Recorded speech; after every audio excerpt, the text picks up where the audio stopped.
Bienvenue dans Excel TV.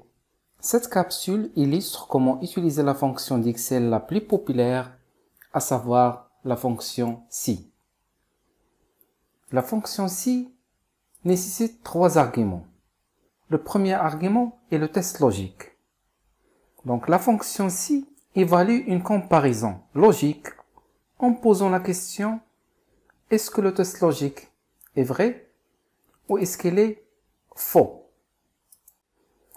Lorsque le test logique est vrai, la fonction si renvoie une valeur x. Et lorsque le résultat du test est faux, la fonction si renvoie une autre valeur. Voici mes données. J'ai le montant des ventes réalisées par un vendeur et dans cette cellule, j'ai le seuil des ventes à franchir pour mériter la prime de 200 €. Dans cette cellule, je vais tester la comparaison logique, le test logique. Je pose la question: est-ce que le test est vrai ou faux? Donc, dans cette cellule, je tape égal, je sélectionne le montant des ventes, je saisis l'opérateur comparatif supérieur et je sélectionne le seuil des ventes entrée.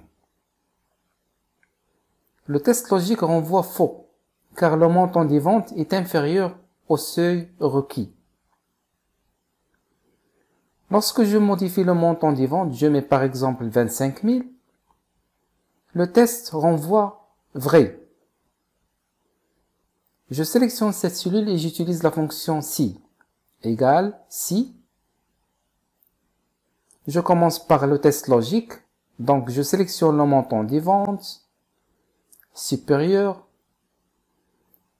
et je sélectionne le seuil des ventes. Point virgule.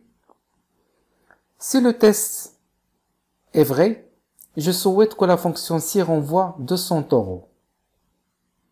Point virgule. Et si le test est faux, je souhaite que la fonction si renvoie 0. Je ferme la parenthèse, entrée. Double-clic et je modifie le montant des ventes. Je mets par exemple 5 000, qui est inférieur au seuil des ventes de 10 000. Donc, le test logique renvoie faux et par conséquent la prime il est de 0.